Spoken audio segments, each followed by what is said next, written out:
La W presenta Vicky Dávila. A las 12 del día, 14 minutos, en la W saludamos al senador Iván Cepeda. Bienvenido a la W.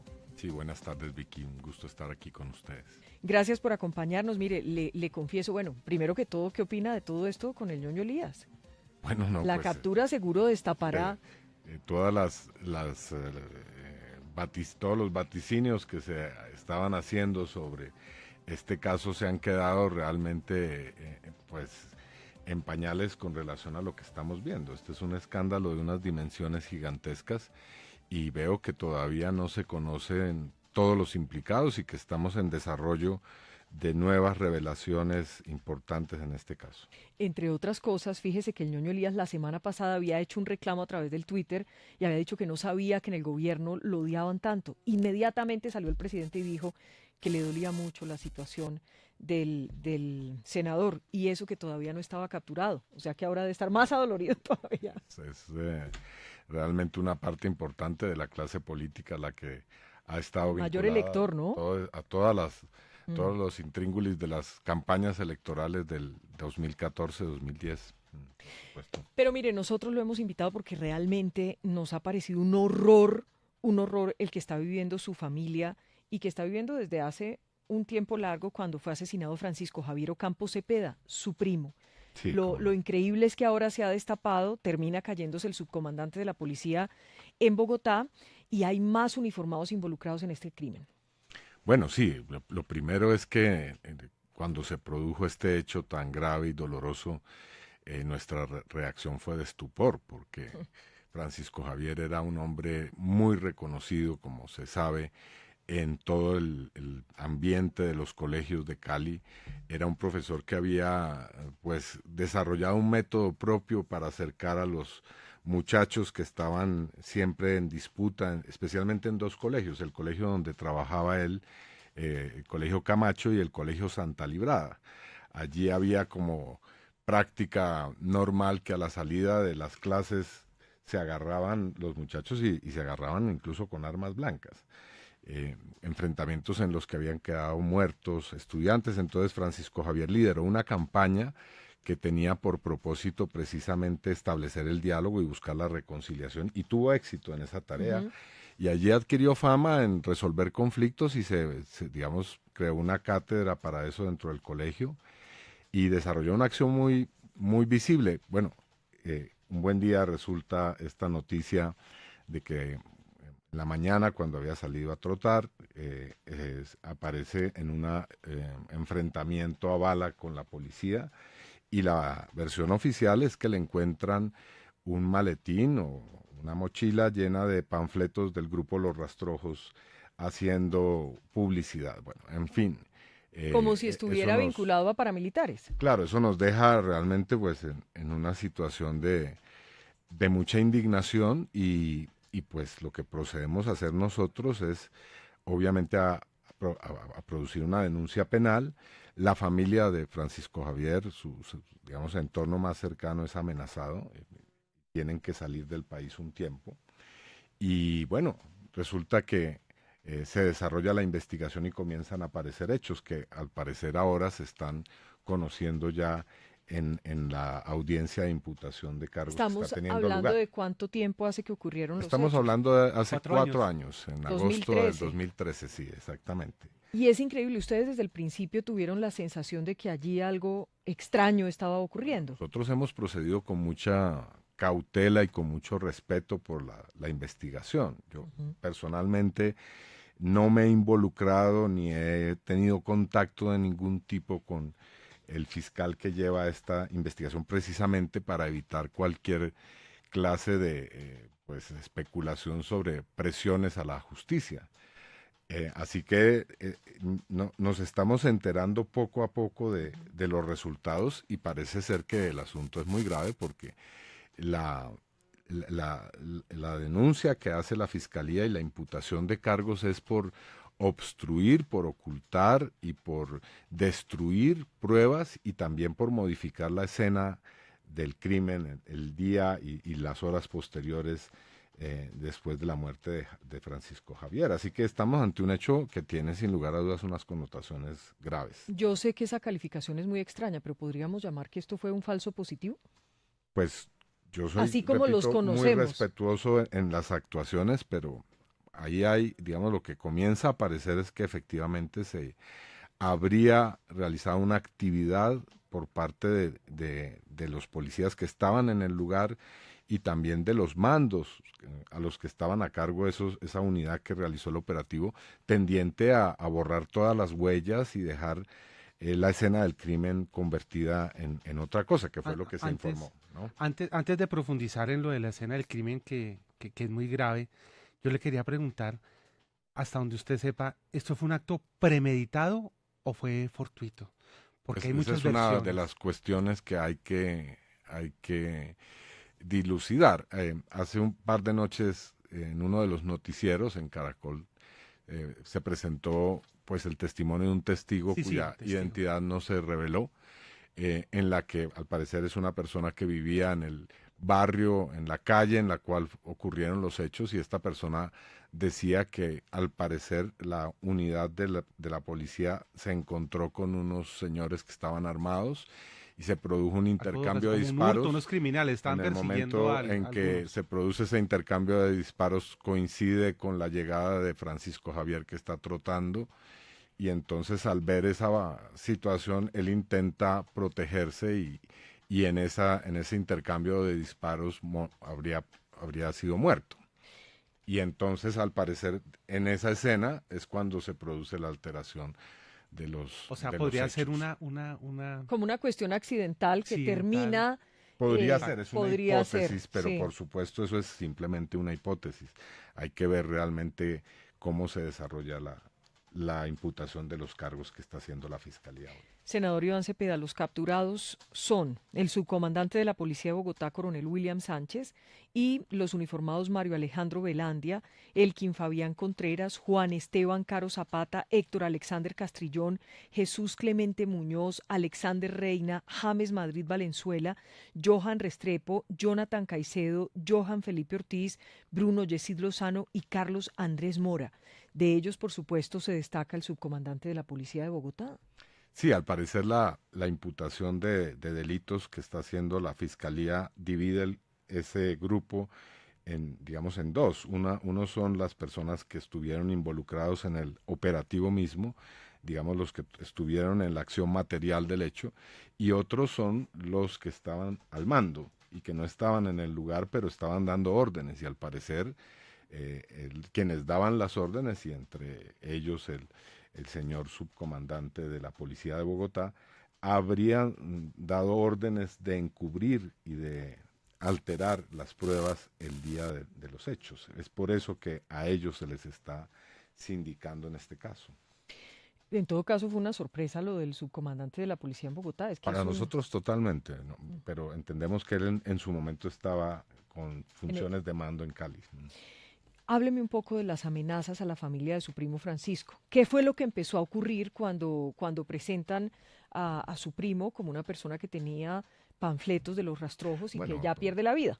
no solamente mi familia, sino que también el entorno laboral de Francisco Javier, los estudiantes, los profesores no solamente del colegio donde él trabajaba, sino también de otros colegios salen a las calles, se producen manifestaciones expresando indignación, protesta por la manera en cómo ha sido presentado el hecho, y por supuesto mis familiares se pronuncian. A los días de la situación recibo yo información de que están siendo objeto de seguimientos, de que al parecer hay presiones y amenazas. En este caso, como nuestra familia ha sido víctima de otros hechos que son muy graves también. Por ejemplo, yo aquí recuerdo que a una de mis tías, mi tía Estela Cepeda Vargas, le pusieron una bomba en la casa y le volaron la primer piso, la primera planta de la casa de 2 pisos resultó totalmente destruida. Eso ocurrió hace años. Bueno, ante esas circunstancias tan graves, nosotros decidimos inmediatamente poner bajo protección a la familia, ¿no? ¿Y cómo les llegaban las amenazas? Dicen que había seguimientos y y también que les habían hecho llegar advertencias. Yo Y no sé sospechaban, exactamente a través de qué medio. y sospechaban de dónde podían venir esas. ¿La justicia pudo avanzar, por ejemplo, frente a esto? Nosotros hemos puesto en conocimiento eso, por supuesto, el abogado que lleva el Sí. caso también lo denunció oportunamente. Pero bueno, valga la oportunidad de decir que esa preocupación no ha pasado, ¿no? Y más ahora en estas circunstancias en que el caso vuelve a adquirir protagonismo, ¿no? Así que yo aprovecho la oportunidad para subrayar esa circunstancia. Es importante, ellos tuvieron que salir del país, ya regresaron, los están protegiendo Yo preferiría no entrar en muchos detalles por precisamente esta por la circunstancia. seguridad de ellos, claro. Y, Pero es y, insólito que la familia de la víctima termine corriendo, que le pues es toque salir que corriendo. en muchos de los casos que nosotros hemos atendido, eso es prácticamente que un aspecto consustancial a lo que va ocurriendo. Es decir, los primeros que resultan amenazados son los familiares, los abogados, las personas que denuncian el hecho. Y como estaba diciendo, este fue una circunstancia que no pasó inadvertida. Esto fue noticia en Cali, las manifestaciones fueron nutridas, así que por supuesto se creó un ambiente de opinión en su momento. Estos casos, sin duda alguna, le hacen mucho daño a la policía que está tratando de mejorar su imagen, yo estoy segura de que pues la mayoría está tratando de hacer su trabajo bien, pero este tipo de casos, como el caso del grafitero también, le quitan credibilidad a la autoridad. Pues son hechos que de corroborarse, yo quiero decir que nosotros esperamos con mucha paciencia y sin adelantar ninguna clase de juicios apresurados los resultados del proceso que se está dando, pero de corroborarse todas estas circunstancias por una sentencia judicial, por supuesto que es una situación gravísima. Es decir, que no solamente pierda la vida un ciudadano en una circunstancia, sino que a eso se le agregue pues una especie de campaña publicitaria para de alguna manera justificar lo que ha ocurrido. En ese sentido, Vicky, también hay que decirlo que fue incluso el propio director de la policía, el general Nieto, quien habló con la fiscalía y con el comandante de la policía de Bogotá de mostrar su disposición para entregar a los uniformados para que entreguen las explicaciones y todo. De todas maneras, eso, senador, pues Nosotros lo muestra, valoramos, sí, cómo no. exactamente, muestra que la Policía Nacional, primero que todo, no comparte acciones criminales y está colaborando con la propia justicia. Nosotros celebramos que esa sea la actitud y así debe ocurrir cuando resulten individuos y personas que están en una institución, pues en esta clase de circunstancias. Hay que salir inmediatamente a acatar las decisiones judiciales y a presentarse ante las autoridades para ser Senador, objeto de investigación. ¿usted cree que puede haber algo más de lo que se ha conocido en toda esta historia? Porque como usted lo dice, todavía son muchos los interrogantes. Por ejemplo, en esta acción pierde la vida también un policía, un patrullero de la policía. Entonces son tanto las incógnitas y mi pregunta es esa, ¿usted cree que hay algo más de todo lo que sabemos? Pues como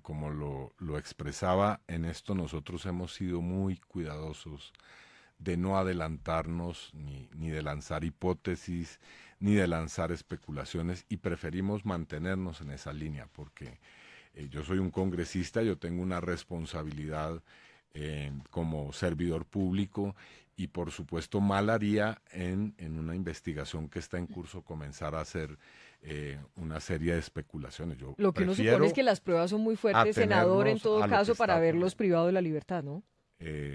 Pues me dicen, porque tampoco he preferido no estar en las audiencias, me dicen que lo que está revelando la fiscalía pues Ujú. no es cualquier tipo de argumentos y sobre todo de hechos. Es decir, lo que están mostrando son hechos. ¿Qué le han contado?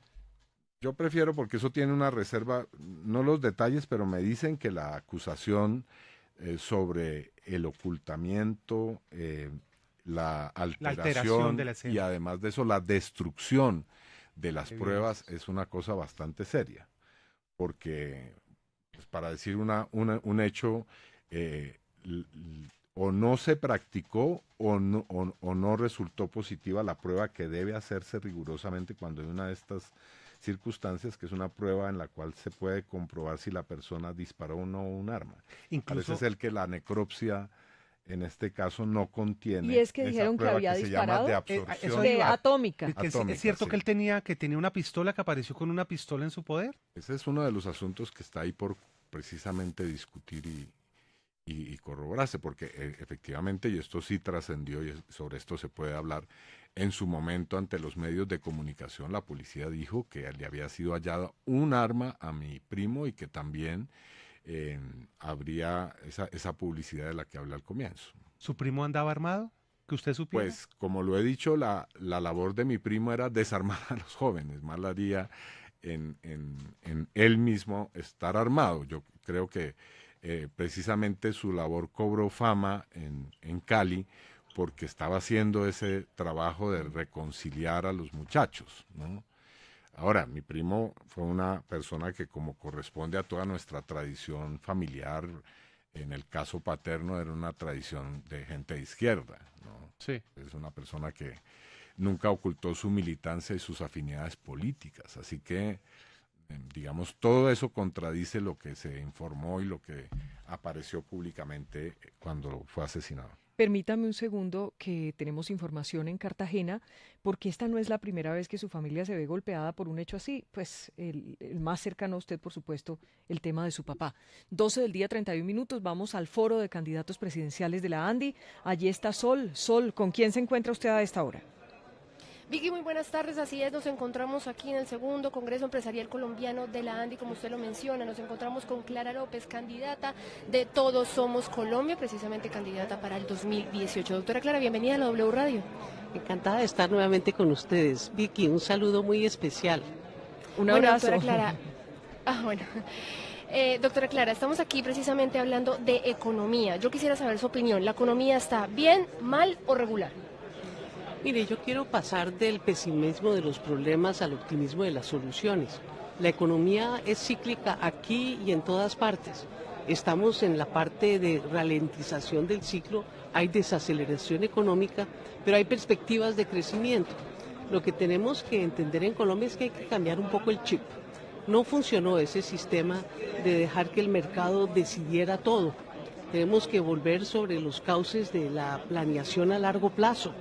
Ningún país puede estructurar hoy una economía para la globalización sin que gobierno, empresa privada, consumidores y trabajadores se pongan de acuerdo sobre los temas centrales de largo plazo que tienen que abordar.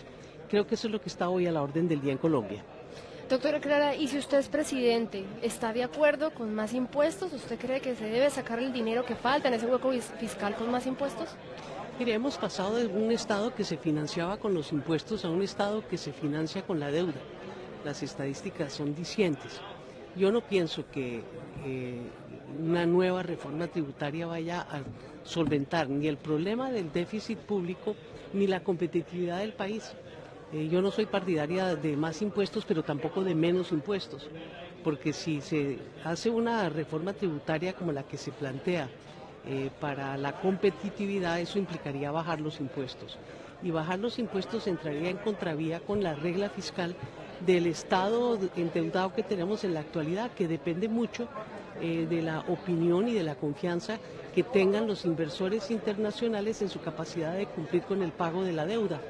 Así es que no, yo soy partidaria, ni menos impuestos ni más impuestos. Tenemos que buscar otros caminos de competitividad. Bueno, y doctora Clara, ¿usted nos puede calificar de 1 a 5 cómo está la política económica del gobierno de Santos? A mí me parece que el ministro de Hacienda ha hecho un muy buen trabajo dentro de las limitantes del modelo actual. Austeridad fiscal porque lo exige la regla fiscal y la confianza en los mercados internacionales, pero tenemos que encontrar cómo dinamizar la demanda interna. Ese es el gran reto que tiene hoy Colombia. De 1 a 5, dígame un número. No, yo no voy a calificar al gobierno, no me siento autorizada para ello, no voy ni a golpear ni a ponderar al gobierno. Bueno, doctora Clara, muchas gracias por estar aquí en la W Radio, esta es su casa. Muchísimas gracias, un saludo. Gracias, Sol. 12 del día, 34 minutos. Bueno, nos queda debiendo Clara López la calificación de la política económica del gobierno de 1 a 5. Dijo que no, que ella no emite esa Ya calificación. fue parte del gobierno. Ella fue parte del gobierno. Permítame que tenemos más de 600 personas conectadas en nuestro Facebook. Estamos con el senador Iván Cepeda y quisiera preguntarle por lo que dejamos como ahí entre nuestra conversación y es el tema de su papá. No es la primera vez que su familia se ve golpeada por un hecho, entre comillas, similar. Su papá también murió en extrañas circunstancias. Bueno, precisamente el día de ayer en el Congreso tuvo lugar un acto de homenaje a no solamente mi padre, sino otros 9 congresistas de la Unión Patriótica Ocurrió que el 9 de fueron agosto, ¿no? asesinados y que fueron, bueno, el senador Hernán Mota que vive en el exterior y precisamente sí, ayer estábamos conmemorando 23 años de la mañana en la cual mi padre fue asesinado y esto ya no es una especulación, sino es una realidad por un grupo mixto en el que estaban suboficiales del Ejército Nacional y personas que pertenecían a las Autodefensas Unidas de Colombia, los grupos paramilitares. ¿Qué fue lo que pasó con su papá? Bueno, yo creo que ese era un crimen que se veía venir como parte del desarrollo de lo que fue el ataque y el genocidio contra la Unión Patriótica. Es decir, como dije ya, no solamente él, sino otros 9 congresistas fueron asesinados, desaparecido uno de ellos, 2 candidatos presidenciales, Jaime Pardo Leal, Bernardo Jaramillo Osa, alcaldes, diputados y miles de miembros de la UP, así que ese era un crimen que estaba inscrito en ese proceso de acabar con la Unión Patriótica por la vía de la violencia y de la sangre y bueno, se consiguió por lo menos acabar con su representación ¿Y su parlamentaria. papá se lo dijo? ¿Se lo dijo en algún momento que él temía que lo iban a Estaba, asesinar? digamos, totalmente consciente no solamente de que eso iba a ocurrir, sino que iba a ocurrir en el momento en que ocurrió.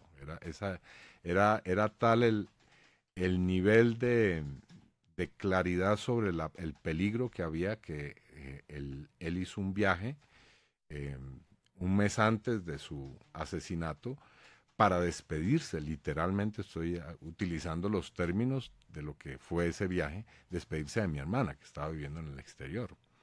Así que nosotros éramos perfectamente conscientes de lo que venía y pues como estaba cantado ocurrió. Y ocurrió también con Aida Bella y ocurrió también con Hernán Mota. Es decir, como parte de una especie de plan que se iba ejecutando de una manera bastante fría. Y digo plan porque antes de que ocurrieran todos estos hechos, la UP fue a ver al gobierno, el expresidente Gaviria, y a presentarle la lista de personas que iban a ser asesinadas. ¿Y qué esos pasó asesinatos con digamos, esa reunión? se fueron Anunciados. desarrollando tal y como estaban en la lista. Es decir, primero fue José Miller Chacón, después vino el asesinato contra mi padre, después la amenaza contra Hernán Mota, que era su sucesor y quien vive ahora en Suiza, y después ocurrió ese atentado cinematográfico, pues de película de horror, que fue el atentado con una bazuca contra Aida Bella en plena autopista norte. Es decir, sobre esto no es que nosotros tuviéramos algunas sospechas o indicios, no, estábamos ante una circunstancia en la cual todo iba ocurriendo como se había planificado y dicho. Mire, ya en unos segundos vamos a ir al lugar de la audiencia porque entregan los detalles en medio de la imputación por estos hechos en los que muere su primo. En esa época, ¿él recibía amenazas o eran simplemente las informaciones que llegaban, digo, de su papá? Sí, por supuesto, no había amenazas constantes, había llamadas telefónicas, seguimientos que eran bastante visibles, ostensibles, como lo dije, el asesinato de José Miller Chacón, que era dirigente del Partido Comunista de la UP, fue un campanazo de alerta, ¿no? En fin, es decir, no había en ese momento, digamos, como una especie de temor, habían certezas sobre lo que estaba ¿El gobierno los dejó solos?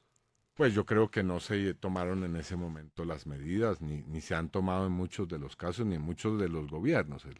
El caso de la UP ha trascendido prácticamente 5 gobiernos y en ninguno de esos se pudo lograr que se evitaran esas muertes, que estaban, repito, esto de mi padre no era un hecho único, era las circunstancias de todos los congresistas y Claro. de todos los dirigentes de la UPEL, de Bernardo Jaramillo, por ejemplo.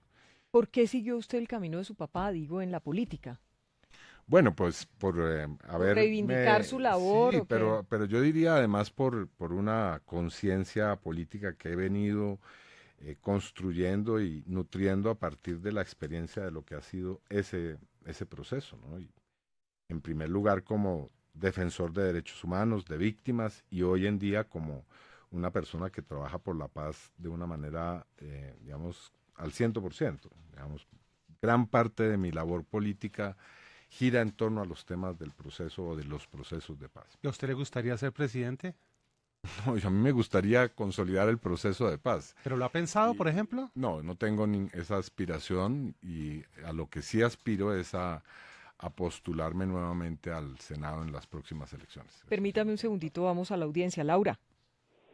Pues Vicky, la Fiscalía General le acaba de imputar cargos por los delitos de alteración, encubrimiento y destrucción de material probatorio al coronel William Eduardo Sánchez Roa, subcomandante de la Policía de Bogotá, el coronel Carlos Andrés Mora y el capitán Bruno Yesid Lozano, como resultado de las investigaciones por el crimen de Francisco Javier Ocampo Cepeda, pues primo del senador Iván Cepeda. En este proceso la Fiscalía señaló los delitos de homicidio agravado y alteración y destrucción y supresión de material probatorio a los patrulleros Juan Caro Zapata, Héctor Alexander Castrillón, Jonathan Caicedo Areniza, Elco Rodríguez, entre otros. En desarrollo de la diligencia, la Fiscalía presentó la entrevista realizada a uno de los uniformados presentes en el lugar de los hechos y quien narró en su versión que encontraron el cuerpo de un civil en el piso y junto a él un arma de fuego, la cual fue entregada por uno de los patrulleros a un superior en el lugar de los hechos, a quien le ordenaron trasladar a Francisco Javier Ocampo a un hospital cuando ya estaba muerto. La orden provino del coronel William Eduardo Sánchez en su condición de comandante del distrito de Agua Blanca.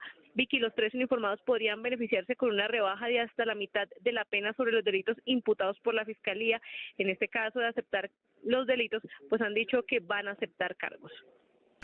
12 del día 41. Laura, entonces el coronel es homicidio, ¿no? Sí, y ordenó alturar el lugar donde murió el primo del senador Iván Cepeda. Esto es lo que ha dicho la Fiscalía General de la Nación. Alteración, encubrimiento y destrucción de material probatorio. Si esto es así, Laura, entonces sería como el cerebro de la operación. Sí, Vicky, es señalado por la Fiscalía como el cerebro de la operación porque es quien da las órdenes ahí en el distrito de Agua Blanca y quien ordena pues la alteración de la escena del crimen. Increíble, increíble.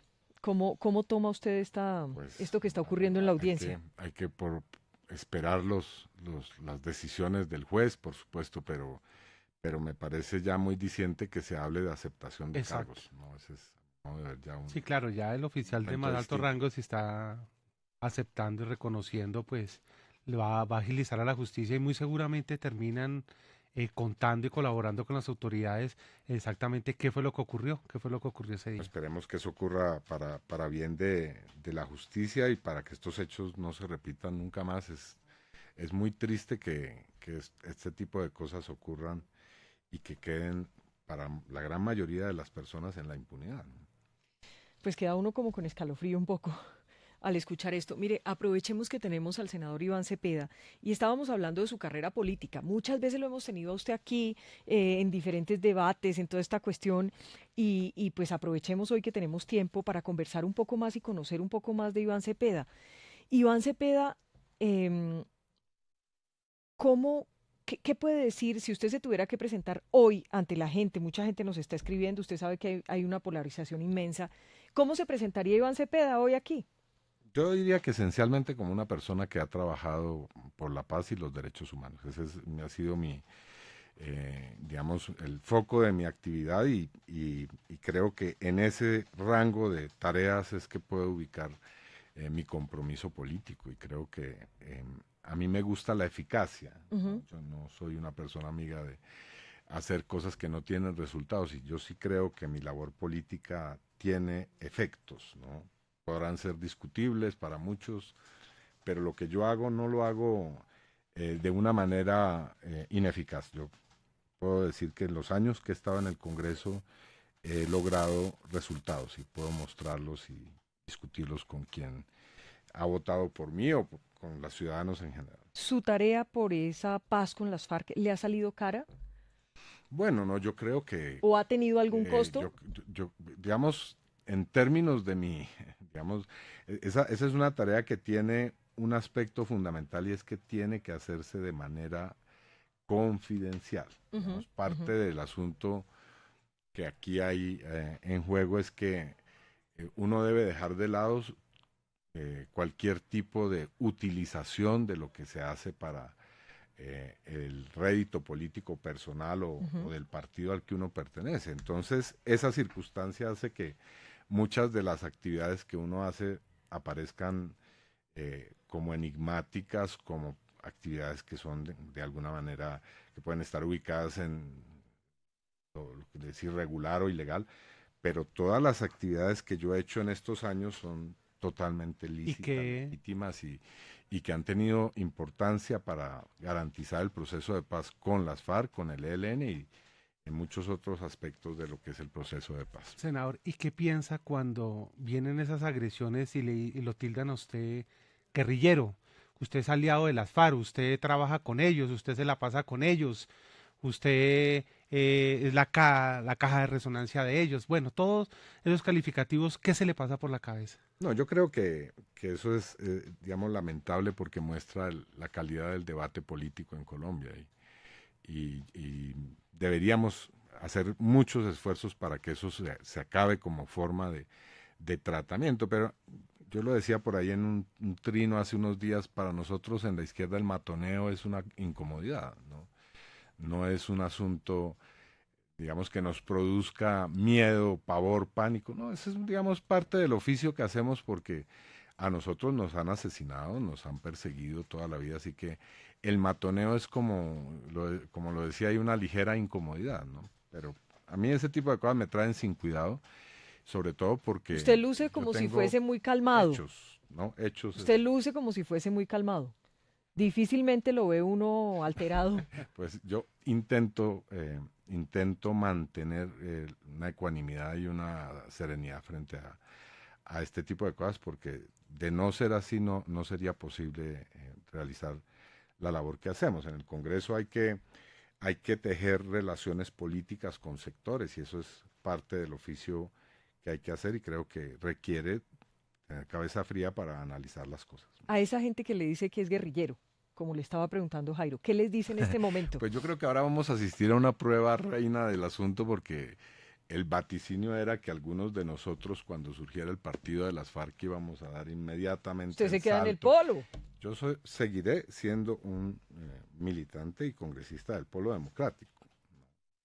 Creo que la presencia del partido político de las FARC va a ser muy importante y ojalá pueda aparecer una coalición de muchas fuerzas que pudieran impulsar el proceso de paz en las próximas elecciones. Pero yo soy y seguiré siendo, si es que me reeligen, un senador del Polo. O sea, si lo invitan, no.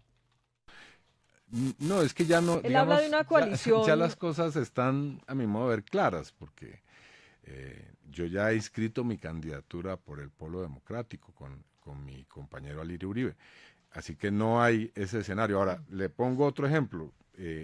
Después de que hice el debate en septiembre de 2014, en el que cuestioné severamente los nexos del expresidente y senador Uribe con una serie de gente, inmediatamente me respondieron que iba a haber un debate sobre la FARC política. Yo dije, pero perfecto, incluso si ustedes quieren, podemos hacer una proposición en que yo suscriba también. Me parece que lo que hay que poner es fecha inmediatamente a ese debate. Bueno, estamos ya en el 2017, llevo 3 años ¿No hubo debate? esperando que hagan el debate desde el Centro Democrático. No hubo. Fui absuelto por la Procuraduría, una queja disciplinaria en la que se me acusaba de hacer parte de la llamada FARC política. Fui, digamos, inmediatamente absuelto por la Procuraduría de ese entonces. Es que además me refiero a la Procuraduría de Alejandro Ordóñez. Entonces, digamos que eso termina siendo como una acusación en el aire que no tiene ningún sustento, ninguna posibilidad de ser corroborada. Hablábamos del partido de las FARC. ¿Usted cree que hay gente que va a votar por las FARC? Sinceramente. Sinceramente le digo que sí. ¿Sí? Yo creo que... Este no es un país que está todavía muy yo veo una adolorido con las dificultad FARC. y es que parte de la votación de ese nuevo partido está en zonas rurales y una de las cuestiones que no ha incluido la reforma política es facilitar el voto de quienes viven en el campo y en zonas muy, digamos, de grandes dificultades topográficas, geográficas para que la gente vote. Precisamente en algún informe de Naciones Unidas se decía que hay electores en el campo colombiano que requieren 2 días para llegar a un puesto de votación. Así que eso va a afectar seguramente esa votación, pero yo creo que efectivamente las FARC van a tener una votación. Yo no sé qué tan significativa será, pero sí creo que hay gente en Colombia que quiere votar por las FARC como partido político. Pero de repente de las zonas donde ellos estaban, o sea, ¿usted se imagina a la gente en Bogotá votando por las FARC, no sé, Medellín, Cali, no sé? Yo me guío por el siguiente criterio, y es que las encuestas están marcando un porcentaje. Sí, de favorabilidad, digámoslo así. De Pero favorabilidad. es pequeña. Es posible que, digamos, en las encuestas se presenta siempre el fenómeno de que no todos los que dicen simpatizar con alguien o con alguna institución estarían dispuestos a votar. Pero sí va a haber de ese porcentaje alguna gente que vote. ¿Usted cree Ahora, que ¿por qué? cuántos Yo creo congresistas van a que- sacar? No, Digamos, no, ellos ya tienen unos... ellos tienen, ya ellos unos ya tienen, no sí, harían obviamente. ningún vaticinio ni sobre el número de votos, ni sobre si pueden elegir más de los que ya tienen que elegir, porque las FARC tiene que, digamos, llenar la votación de esos 5. Claro. Si quieren elegir en su lista a una 6ª persona, tendría que ser Que cumplir sobre la esos base 5 más. de una votación que está ahí ya, claro. Y quienes dicen que las FARC va a tener una votación alta y considerable es porque tienen una chequera muy grande o tienen miles de millones de pesos para Mire, comprar votos. Yo creo que sobre ese particular, la Fiscalía está haciendo, digamos, unas afirmaciones muy claras. Se habla de que van a confiscar bienes, que van a hacer extinción de dominio. Ayer lo dijo el fiscal en una audiencia que tuvo lugar en la Corte Constitucional. Entonces no veo pues esa danza de los millones en esa campaña electoral por una razón muy sencilla. Dineros que se encuentren que no hayan sido declarados por las FARC en la lista que han entregado, pues van a ser objeto de esa extinción, y las personas que estén involucrados en ese tipo de manejos pueden perder todos sus beneficios en la Jurisdicción Especial para la Paz. Tengo que volver a Cartagena, pero contésteme sí o no. ¿Usted confía en las FARC? ¿Sí o no? ¿Hoy confía en las FARC? ¿Sí Yo o no? sí confío en que quieren la paz, sí. Espéreme, voy a Cartagena, Sol. Sí, Vicky, pues seguimos aquí en la Asamblea General de la ANDI. En estos momentos tenemos al candidato presidencial Juan Manuel Galán aquí con nosotros. Buenos días, doctor Galán. Buenos días, Sol. Un saludo para Vicky allá en Bogotá, en la mesa de trabajo de la W. Es un gusto estar acá con ustedes y un saludo a los oyentes. Bueno, doctor Galán, nosotros estamos acá en este evento precisamente para hablar de economía. Le voy a hacer 3 preguntas de economía. La primera, ¿la economía está bien, mal o regular? Está mal porque nos hemos concentrado en políticas de corto plazo, coyunturales, para apagar el incendio del momento. Tenemos que trazar un plan estratégico, estructural, a mediano y largo plazo para que tengamos una economía mucho más productiva, mucho más innovadora, mucho más exportadora y que genere movilidad social en nuestro país.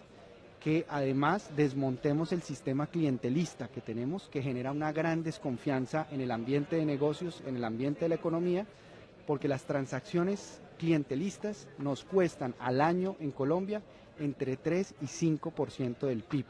La enfermedad real que tiene Colombia no es la corrupción es un síntoma de la enfermedad es el clientelismo, que es el caldo de cultivo de la corrupción.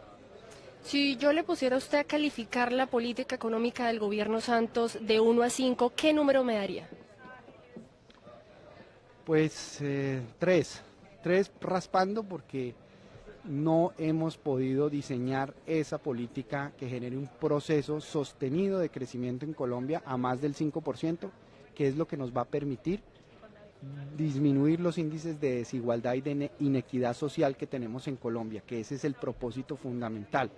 No podemos seguir exportando solamente materias primas sin valor agregado, economía extractiva, petróleo, minería, sino que tenemos que innovar, y para innovar también tenemos que tener libre competencia, un campo de juego nivelado para todos los competidores, igual y una legislación tributaria que disminuya los impuestos a las empresas, que establezca una tasa única progresiva, impositiva para las empresas, que beneficie sobre todo al 99% de las empresas de Colombia, que son las micro, pequeñas y medianas empresas, y que de esa manera podamos también eliminar las exenciones tributarias ineficientes que nos cuestan a los colombianos 30 billones de pesos al año. Bueno, doctor Juan Manuel Ganal, muchas gracias por estar con nosotros aquí en la W. Vamos a estar muy pendientes del debate a ver cómo le va. Muchas gracias, Sol, y espero que esté a la altura de las expectativas. Muy bien, Sol. Volvemos con usted en unos minutos. Pues aprovechemos estos últimos minutos que nos quedan, senador Iván Cepeda.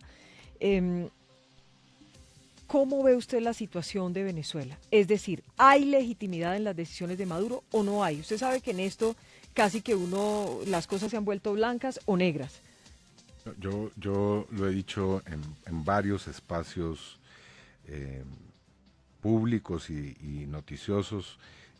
A nosotros nos preocupa inmensamente lo que está ocurriendo en Venezuela.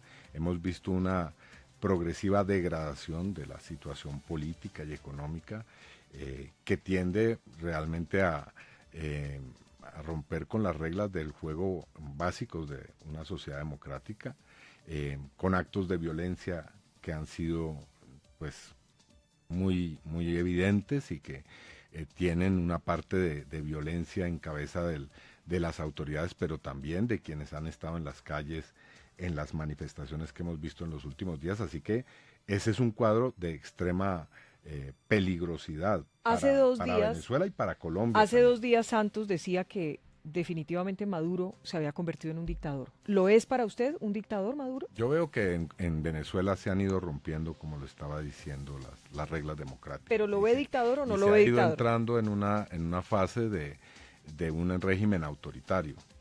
Yo no sé si la calificación sea esa exactamente, pero lo que sí pienso es que en vez de estar en la simple constatación de lo que está ocurriendo en Venezuela, las fuerzas políticas deberíamos estar buscando un diálogo y una solución pacífica de lo que está ocurriendo. ¿Le ha gustado el papel del presidente Santos en las últimas semanas frente a Venezuela? En este momento el gobierno y el presidente podría jugar un papel más activo en la solución por la vía del diálogo. ¿Pero no le parece que es claro que lo que está haciendo Santos es desmarcarse de Maduro? Bueno, digamos, es legítimo que el presidente Santos tenga una visión crítica y que la haga pública con relación a lo que ocurre en Venezuela, pero lo que con nosotros en Colombia debemos buscar es la salida incruenta de una situación que puede ser explosiva y que creo afectaría gravemente a Colombia. A la gente le choca que no digan que es un dictador. Bueno, pero ya porque me es que toca nosotros no podemos, digamos, aconductarnos a lo que nos quieran poner a decir. Nosotros tenemos nuestras visiones. Claro. Le agradecemos mucho por haber estado con nosotros hoy aquí en la W. Nosotros seguimos hasta las 3 de la tarde. En minutos estaremos con los deportistas que están quejándose porque el presupuesto nacional les quitó el 66% de la platica para el deporte. Esta es la W, 12 del día, 57 minutos.